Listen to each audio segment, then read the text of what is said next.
Welcome to the Claus YouTube channel. Together, we strive for a safer, secure, and more stable world.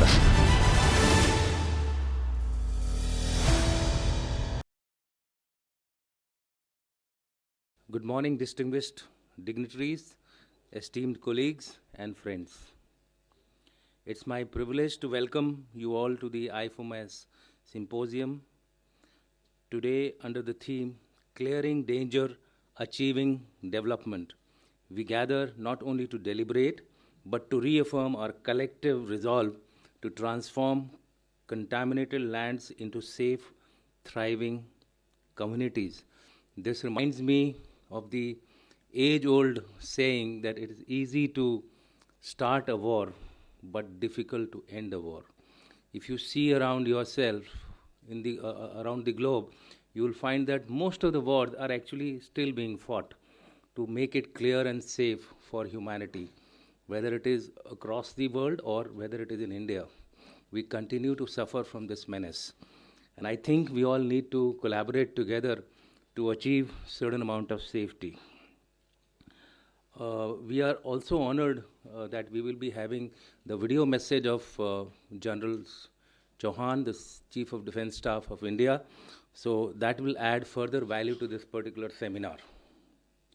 I extend a very warm welcome to our distinguished guests and hosts. This seminar is being hosted in partnership with Claus and ICWA, so I must thank them. Of course, taking the compliment myself as well. I extend a very warm welcome to Colonel Navneet MP Mittal, founder and Director General of IIFOMAS and Chairman Horizon Group. Major General Ajay Seth, Chairman of the IIFOMAS Board. Srimati Nutan Kapoor will join us later, so I extend her welcome in advance. We also have Your Excellency, Ms. Maisini Kolone, High Commissioner of Sri Lanka. A very warm welcome to you, ma'am. We also have Your Excellency, Lieutenant General Carlos Sachimo, retired Director General of Angola, National Demining Center, although he is, I think, being also accompanied by his council member as well. Lieutenant General Arvind Walia, he is the former Engineer-in-Chief of India, or I would say Indian Armed Forces, because he's one of the appointments which is across relevant for all the three services, Army, Air Force, and the Navy. Very unique position. He and the SONC, these are the only two appointments which go across the three services. We are also lucky to have Ambassador Dinkar Srivastava with us. Very warm welcome to you as well, sir. And Shri Pankaj Kumar may be joining us later. He's the former DG BSF and directly affected by the menace of mines. So I think he should be able to throw some more light as and when he joins us. Coming about IIFOMAS. IIFOMAS is an agency actively engaged in physically clearing mined areas and unexploded ordnances. It unites expertise from India and abroad, as you have seen in the movie, basically working toward a peaceful world. I think that's the underlying message, that war is not the end. Peace is the ultimate end for any conflict to happen. And I think they are doing a great job, possibly one of the few companies in India undertaking this kind of a work. So I wish them all the very best in their future endeavors. The urgency of mine action cannot be overstated. Anti-personnel mines, UXOs, contaminate at least 57 states and territories worldwide. 7 countries, Afghanistan, Bosnia, Herzegovina, Cambodia, Ethiopia, Iraq, Turkey, and Ukraine.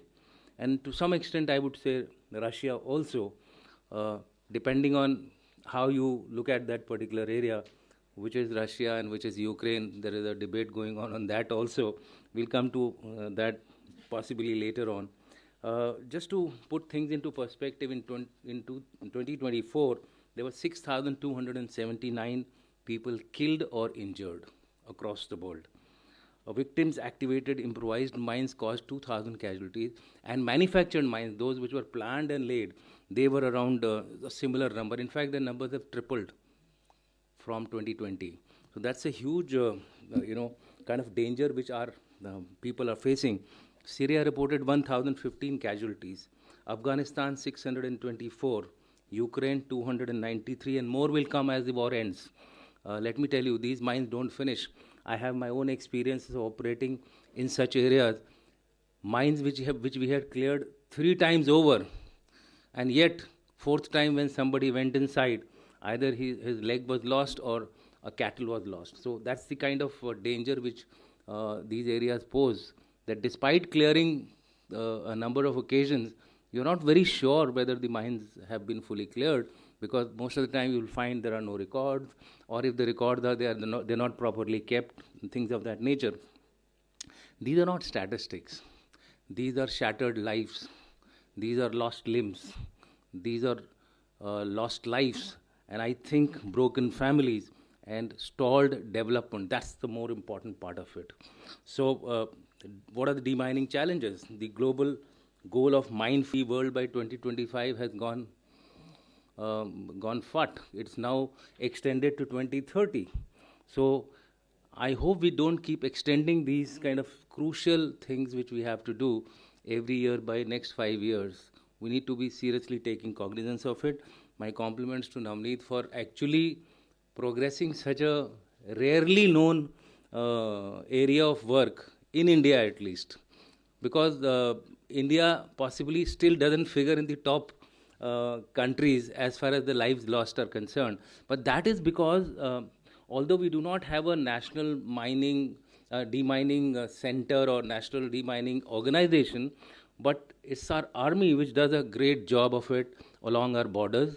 They have been consistently clearing these mines, whether they are in the hinterland or whether they are along the LC. So for that, I think the engineer-in-chief must be given kudos for his work, Jan Walia.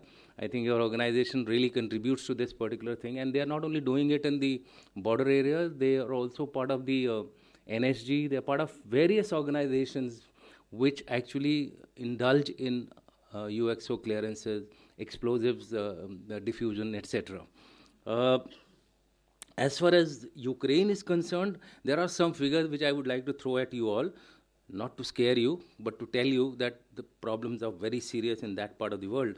Ukraine demining needs are staggering at around $34 to $35 billion to clear an area of 137,000 square kilometers. It's not only that mines have to be cleared. Agricultural area of around 30% is not being utilized, which directly affects the GDP, roughly about $11 to $12 billion every year, last 4.5 years. You can understand how much that particular country has lost. More importantly, it is directly affecting continents like Africa, which were dependent on wheat as far as Ukraine was concerned. So it's not only a problem of a country, it's a problem of a region, it's a problem of the world. If you look at Syria, Iraq, Lebanon, it continues to have the spread of UXO into urban and agricultural areas, demanding mechanized solutions and sustained international aid. Global mine action funding dipped, unfortunately, by 5% in 2024. So it's a call for the governments also to look at this problem seriously, and it's a call for the Indian government also that they must contribute to this global common. Not necessarily that it is it's not a live problem as far as India is concerned, but overall I think these are some areas where we can meaningfully help the world across the board. As far as India's situation is concerned, I thought before I end, let me also cover something about India, because we have been suffering as part of the Indian scenario is concerned. By we, I mean the Indian Armed Forces. Mines laid during 2000 to 2000 border standoff with Pakistan, improvised devices by non-state actors continue to threaten border regions, which I just mentioned to you when I spoke about the problems in the border areas. Casualties spiked in 2016, though India is not among the highest casualty nations today, but around that period there was a little bit of a hike in our casualties. More so because, over a period of time, people in the area become casual. So they start thinking that this particular space is now clear, but like I said, you can clear it 10 times, but there will be a mine lurking just for you. The infiltrator, when he crosses, his leg won't get blown up. But when my chap goes inside to track or do a hot pursuit of that particular infiltrator, his leg will definitely get blown up. That's the luck, draw of the luck. Yet India lacks a formal national mine action program. I think we should deal with it and not depend only on the army, because the army is meant for some other purposes.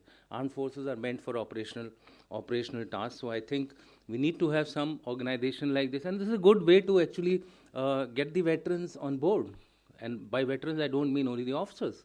There are so many qualified people. I mean, there are some sitting here in this particular hall itself who would be more than willing to do this job after their retirement, because let me tell you, they're very good. And another personal experience which I would like to share, I was commanding a battalion when I was a colonel, and we were actually clearing the area for us to go deeper ahead because of the mines were there. We were not able to move quickly to intercept so-called infiltrators. So we started clearing a minefield and a track to go through that minefield. And suddenly one of them said, "Sir, we need a dog." So I said, "Why do you need a dog?" He said, "Sir, we believe 98% on the dog and 2% on our technical equipment." So that's the kind of challenges which are there in minefield clearances. Of course, like the video visuals shows that now we have technologically more better equipment and better systems to get over these things. So that being the Indian experience, let me close by saying that, ladies and gentlemen, mine action is not merely about removing explosives. It is also about restoring trust, reclaiming future, and enabling development. Every mine cleared is a child safe, or a woman safe, or a man safe. I think that should be the motto. As we embark on today's panel and expert talks, from clearing land for growth to normative framework of landmines and UXOs, let us remember danger is real, but so is our capacity to clear. Together, through collaboration, innovation, and compassion, we can achieve development by first clearing the danger.